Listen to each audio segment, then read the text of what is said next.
ஓம் சரவண பீடம் ஆன்மீக ஜோதிட ஆராய்ச்சி மையத்திற்கு வரவேற்கிறோம்.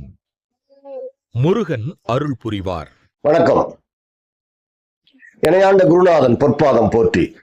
இந்த ஜோதிட கலையை எனக்கு கற்றுக் கொடுத்த குருமார்களின் பாதம் தொட்டு உங்களை எல்லாம் சரவண பீடம் யூடியூப் சேனல் மூலம் சந்திப்பதிலே மற்றற்ற மகிழ்ச்சி. இது சரவண பீடம் ஆன்மீக ஜோதிட ஆராய்ச்சி மையம், கோவை. அன்பர்களே, இந்த பதிவிலே பரணி நட்சத்திரத்தில் பிறந்த ஒருவருக்கு வாழ்க்கையினுடைய வயது காலங்களில் கவனமாக இருக்க வேண்டிய காலம் எது என்பதை பற்றிய ஒரு பதிவு இது. ஒரு மனிதனுடைய வாழ்க்கையில பிறந்தது முதல் ஆயுட்காலம் வரை வெற்றி என்பது ஒரே மாதிரி இருப்பதில்லை, தோல்வியும் ஒரே மாதிரி இருப்பதில்லை. வெற்றியும் தோல்வியும் கலந்ததுதான் ஒரு வாழ்க்கை. நல்லது கெட்டது ஏற்றத்தாழ்வுகள் நிறைந்ததுதான் ஒரு வாழ்க்கை. எனக்கு வாழ்நாள் பூரா நன்மையே வெற்றியே கிடைக்குதுன்னு யாரும் சொல்ல முடியாது. வாழ்நாள் பூரா எனக்கு தோல்விதான் அப்படின்னு யாரும் சொல்ல முடியாது. இரண்டும் கலந்துதான் எல்லாருக்கும் இருக்கும். அதுல ஒரு சில காலங்கள் வாழ்க்கையில தோல்விக்கான காலங்களா இருக்கும், கவனமாக இருக்க வேண்டிய காலங்களாக இருக்கும். அந்த மாதிரி பரணி நட்சத்திரத்தில் பிறந்தவர்களுக்கு வாழ்க்கையில் கவனமாக இருக்க வேண்டிய காலம் எது என்பதை பற்றிய பதிவு இது. அப்படிங்கிறதுனால இதை ஸ்கிப் பண்ணாம பாருங்க. அப்பதான் நான் சொல்ற விஷயங்கள் உங்களுக்கு தெளிவா புரியும். இந்த சேனலை சப்ஸ்கிரைப் பண்ணாம இருந்தா ஒரு முறை சப்ஸ்கிரைப் பண்ணிக்கோங்க. அப்படியே பக்கத்துல ஒரு பெல் சிம்பிள் வரும், அதை பிரஸ் பண்ணிக்கோங்க. அடுத்தடுத்து எங்கள் பதிவுகள் உங்களுக்கு கிடைப்பதற்கு வசதியாக இருக்கும். பிடிச்சிருந்தா ஒரு லைக் பண்ணுங்க, ஒரு ஷேர் பண்ணுங்க, ஒரு கமெண்ட் பண்ணுங்க. பரணி நட்சத்திரம் மேச ராசி. இது சுக்கிரனுடைய ஆதிக்கம் பெற்ற நட்சத்திரம். அப்ப இவர்களுக்கு முதல் திசையானது சுக்கிர திசை வாழ்க்கையில வரும். 20 ஆண்டுகள் சுக்கிர திசை அப்படின்னு ஜோதிட சாஸ்திரம் சொல்லப்பட்டிருக்கு.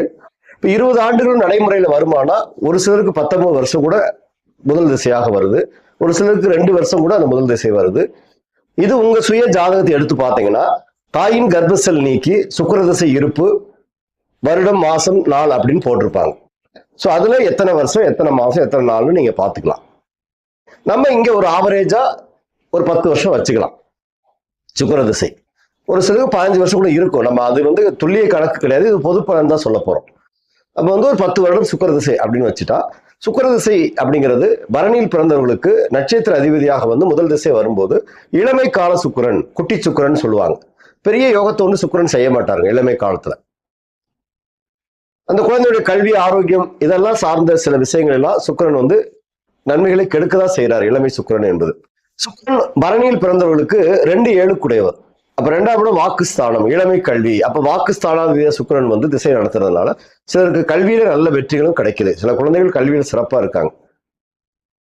அந்த சுக்கிர திசை 10 வருஷம் முடிஞ்சு பிறகு சூரிய திசை 6 வருஷம் வருது. சூரிய பகவான் திசை என்பது 6 ஆண்டுகள் திசை. ஸோ கிட்டத்தட்ட ஒரு 16 வருஷம் அப்படின்னு வச்சுக்கலாம். ஒரு சிலருக்கு 20 வருஷம் கூட இருக்கலாம். சூரியன் இந்த பரணி மேசத்தில் பிறந்தவர்களுக்கு 5ஆம் அதிபதி, பூர்வ புண்ணியாதிபதி. பூர்வ ஜென்ம பலம், பூர்வீக சொத்துகள், முன்னோர்கள் ஆசீர்வாதம். அப்ப ஒரு நல்ல திசை தான், தகப்பனுக்கு வெற்றியை தரக்கூடிய ஒரு சூரிய திசை தான். சூரியன் நல்ல இடங்கள்ல இருந்துட்டா அந்த திசை என்பது அவர்களுக்கு ஒரு நல்ல திசை தான். அதுவும் இளமை காலத்துல தகப்பனுக்கான வெற்றிகளை தரக்கூடிய திசை, குழந்தைகளுக்கு நல்ல திசை தான். 6 வருடம் சூரிய திசை முடிஞ்சு அடுத்து சந்திர திசை 10 ஆண்டுகள் வரும். சந்திர திசை என்பது ஒரு 16 வயசுல தொடங்கினா ஒரு 26 வயசு வரைக்கும் இருக்கும். ஒரு 20 வயசுல தொடங்கினா 30 வயசு வரைக்கும் சந்திர திசை. ஸோ இது உங்க ஜாதகத்துல பார்த்து எந்த வயதுல தொடங்குன்னு பாத்துக்கோங்க. ஒரு 30 வயது வரைக்கும் சந்திர திசை இருக்கு அப்படின்னா இந்த சந்திரன் இந்த ஜாதகத்திற்கு கேந்திராதிபதி, மேசத்திற்கு 4ஆம் அதிபதி, சுகாதிபதி, வெற்றிகளை தரக்கூடியவர். அப்ப சந்திரனும் நல்ல ஒரு யோகாதிபதி தான். சந்திரனும் இருக்கிற இடத்தை பொறுத்து நல்ல ஒரு வெற்றிகளை வாழ்க்கையில கொடுப்பாரு. சந்திரன் எங்க இருப்பாரு அப்படின்னா பரணினா ராசி மேசத்தான் இருப்பாரு. அப்ப மேசம் சந்திரனுக்கு நல்ல வீடு. அப்ப அந்த சந்திர திசை 10 ஆண்டுகள் அந்த குழந்தைகளுக்கு கல்வி, ஆரோக்கியம், வெற்றிகளை நிறைய கொடுக்கக்கூடிய காலம். 25 வயசு 30 வயசு அப்படி சந்திர திசை முடியுது அப்படின்னா அடுத்து செவ்வாய் ஒரு 7 வருஷ திசை வரும். இப்ப செவ்வாய் திசை 7 ஆண்டுகள் திசைன்னா செவ்வாய் ராசி அதிபதி. அப்ப அந்த 7 வருஷம் செவ்வாய் திசை 30க்கு ஒரு 37, ஒரு 25 to 32 இப்படி எந்த வயது காலங்கள் இருக்கோ நீங்க உங்க ஜாதகத்தை பார்த்துக்கோங்க. இந்த மாதிரி செவ்வாய் திசை வருது அப்படின்னா இந்த செவ்வாய் திசை 7 ஆண்டுகள் என்பது நன்மை செய்யாத ஒரு திசை தான். பொதுவாகவே செவ்வாய் திசை பெரும்பாலும் நன்மை செய்வதில்லை. அதுல மேசத்தில் பிறந்தவர்களுக்கு ராசி அதிபதியாகவும் அவரே அஷ்டமாதிபதியாகவும் வந்துடுறாரு. 8ஆம் இடத்துக்கு அதிபதியா வரும்போது தடை தோல்விகளை நிறைய கொடுக்குறாரு. ஒரு 30 வயசுல தொடங்குது அப்படின்னா 37 வயது முதல் படி, வாழ்க்கையில முக்கியமான காலகட்டம். தொழில் தொடங்குறது, உத்தியோகத்துக்கு போறது, ஒரு சிலருக்கு திருமண வாழ்க்கையா இருக்கக்கூடிய காலங்களா இருக்கும். செவ்வாய் நல்ல இடங்கள்ல இருந்து நன்மை தரக்கூடிய அமைப்பு இருந்தா அது ஒரு சிறப்பு தான். ஆனா பெரும்பாலும் செவ்வாய் திசை நன்மை செய்வதில்லை. இது அனுபவ ஜாதகத்துல நம்ம நிறைய பார்க்கிறோம், நிறைய கிளைண்ட் கிட்ட நம்ம பார்க்கிறோம். பரணியில் பிறந்தவர்களுக்கு செவ்வாய் திசை காலம் என்பது ஒரு சிறப்பான பலன்களை தருவதில்லை. ஒரு விதிவிலக்காக ஒரு சிலருக்கு அது நன்மை செய்யும். அப்ப அஷ்டமாதிபதியாக செவ்வாய் வர்றாரு அப்படின்னா அந்த 7 ஆண்டுகள் நன்மைகளை அடைய முடியாது. அப்ப இந்த ஒரு 7 வருஷ காலம் அந்த திசை என்பது ஒரு சிலருக்கு வெற்றியை கொடுக்குது அப்படின்னாலும் ஒரு சிலருக்கு தோல்வின்னு சொன்னேன். அப்ப அந்த ஒரு 7 வருஷம் கவனமாக இருக்க வேண்டிய காலம் 30 to 37 வயது.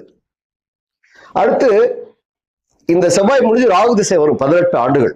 இந்த ராகு திசை 18 வருஷம் அப்படிங்கிறது ஒரு சிலருக்கு 30 to 48 வரைக்கும் இருக்கு. ஒரு சிலருக்கு 30 to 35 to 53 வரைக்கும் இருக்கு.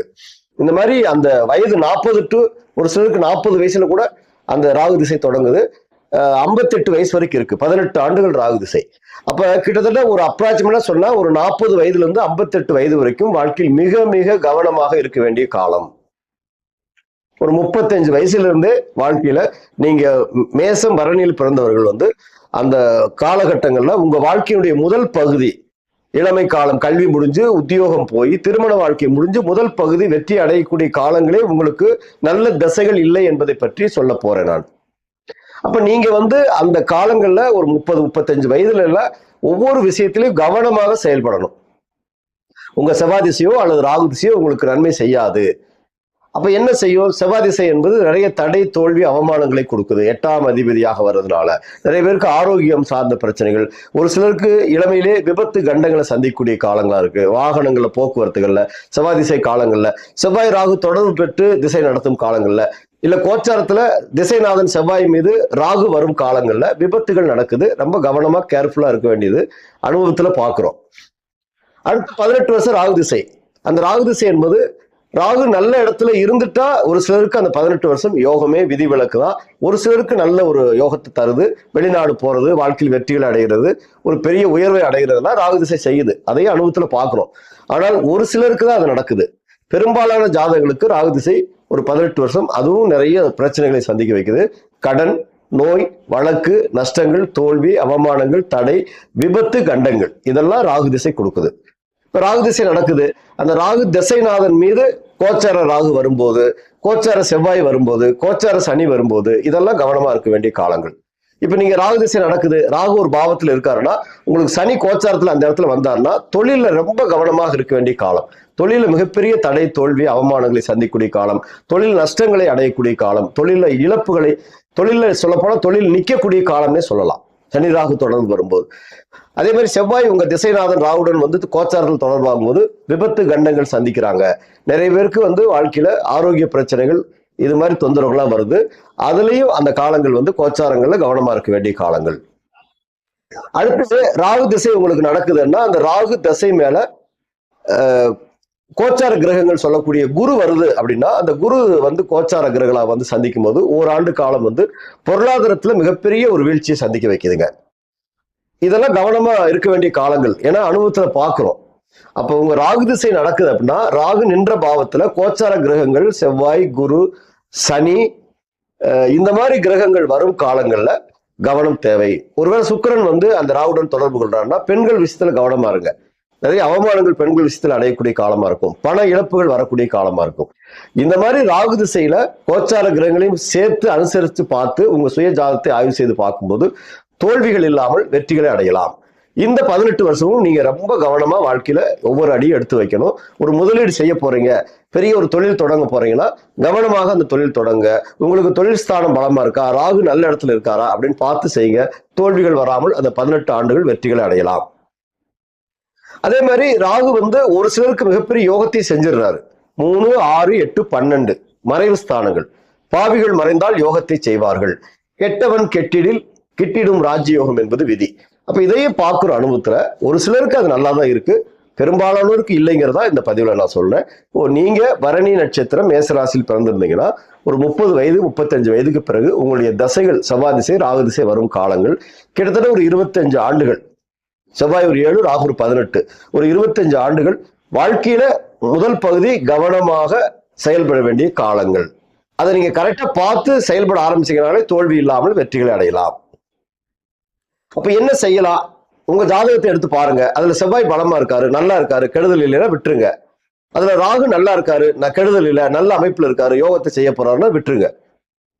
ஒருவேளை உங்களுக்கு செவ்வாய் சரியில்லை அப்படின்னா செவ்வாய் திசை வரும் காலங்கள்ல செவ்வாய்க்கான இறை வழிபாடுகளை கரெக்டா செய்யுங்க. செவ்வாய் காயத்ரி மந்திரம் தொடர்ந்து படிச்சுட்டே வாங்க. ஓம் வீரத் வஜாய வித்மகே விக்னகஸ்தாய தீமகி தன்னோ பௌம பிரஜோதயாத். இந்த செவ்வாய் காயத்ரி படிக்க படிக்க செவ்வாயுடைய ஆற்றல் உங்களுக்கு பாசிட்டிவா வேலை செய்யும். செவ்வாய்க்கு கடவுள் முருகப்பெருமான். அப்ப முருகனுடைய வழிபாடு நிறைய வச்சுக்கோங்க. குறிப்பாக பழனி திரு ஆவினன்குடி செவ்வாய்க்குரிய ஸ்தலம், அங்க போங்க அடிக்கடி 7 வருஷம் செவ்வாய் திசையில. பால் அபிஷேகம், அர்ச்சனை, துவரம்பருப்பு தானங்கள். வைத்தீஸ்வரன் கோயில் கும்பகோணம் அருகே, அதுவும் செவ்வாய்க்கான ஸ்தலம், அங்கேயும் போய் பிரார்த்தனை நிறைய வழிபாடுகள் செய்யுங்க. இதெல்லாம் அந்த 7 வருஷ செவ்வாய் திசை பிரச்சனை இல்லாமல் கொண்டு போகலாம். ஒருவேளை ராகு திசை சரியில்லை அப்படின்னா அந்த ராகு திசை 18 வருடங்கள் ராகு சாந்தி வழிபாடுகள், திருநாகேஸ்வரம், காளகஸ்தி, திருப்பாம்புரம் இந்த மாதிரி ஸ்தலங்கள்ல போய் வருடம் ஒரு முறை ராகு சாந்தி பூஜை செய்யுங்க. ஒரு வெள்ளி சர்ப்பம் வாங்கி தலை சுற்றி உண்டியல்ல போடுங்க. கருப்பு உளுந்து தானங்கள் நிறைய கொடுங்க. அதற்கான அதிதேவதைகள் வழிபாடு நிறைய வச்சுக்கோங்க. ராகுக்கான அதிதேவதை காளி அல்லது துர்கை. சோ இந்த தெய்வ வழிபாடுகள் கூட நீங்க நிறைய வச்சிட்டாலே உங்களுக்கு ராகு திசை பெரிய தோல்விகளை தராது. அடிக்கடி உளுந்து தானங்கள் கொடுப்பது, அதற்கான ரத்தினங்கள் முறையாக உடம்புல அணிஞ்சுக்கிறது. கோமேதகம் சொல்லக்கூடிய ரத்தினம் ராகுக்கான ரத்தினம், அதை அணியும் போது அந்த திசைகள் 18 வருஷம் உங்களுக்கு தோல்வி இல்லாமல் கடந்து போகும். ஸோ இந்த மாதிரி நிறைய சூட்சமங்கள் இருக்கு. இப்போ அவரவர் ஜாதகத்தை பொறுத்தளவுக்கு ராகு எந்த இடத்துல இருக்காரு, எந்த நட்சத்திர சாரம் பெற்றிருக்காரு, ஒரு ராகு தனிச்சிருக்காரா, ஒரு கிரகத்துடன் சேர்ந்து இருக்காரா. இப்ப சனி ராகு கிரக சேர்க்கை தொழில் கட்டாயம் தோல்விதான். குரு ராகு கிரக சேர்க்கை, குரு சண்டால யோகம், பொருளாதாரத்தில் மிகப்பெரிய வீழ்ச்சி, நிறைய அவமானம், கெட்ட பேர்கள். இது மாதிரி எல்லாம் இந்த கிரக சேர்க்கைகளையும் பாருங்க. ராகு தனிச்சிருக்காரா, ஒரு கிரகத்துடன் சேர்ந்து இருந்து திசை நடத்துறாரான்னு பாருங்க. இந்த மாதிரி செவ்வாய் ராகு சொத்துக்களை இழக்கக்கூடிய காலங்கள், சொத்துக்களை சேர்க்க முடியாத நிலை, சொத்துக்களை கடனுக்காக இழக்கும் நிலை, இதெல்லாம் வரப்போகுது. அப்ப இந்த காலங்கள்ல கவனமா எடுத்து வைங்க. ஒரு சொத்து வாங்க போறீங்கன்னா பார்த்து வாங்குங்க. வில்லங்கள் சொத்துகள் உங்க கூட வந்து சேர்ந்துரும். இதெல்லாம் இந்த மாதிரி இந்த 18 வருஷத்தை நீங்க கடந்து போறதுக்கான ஒரு எச்சரிக்கை பதிவு தான் இது, ஒரு பயமுறுத்துறதுக்காக இல்லை. எனவே இந்த மாதிரி உங்க சுய ஜாதகங்களை ஆய்வு செய்து செவ்வாய் திசை ராகு திசை பரணியில் பிறந்தவர்களுக்கு ஒரு 25 ஆண்டுகள் கவனமாக எடுத்து வைக்கக்கூடிய அடிகள் வெற்றிகளை தரும் என்று சொல்லி நான் வணங்கும் செந்திலாண்டவனை பிரார்த்தனை செய்து உங்களிடமிருந்து விடைபெறுவது கோவை முருகன் அடிமை. நன்றி, வணக்கம்.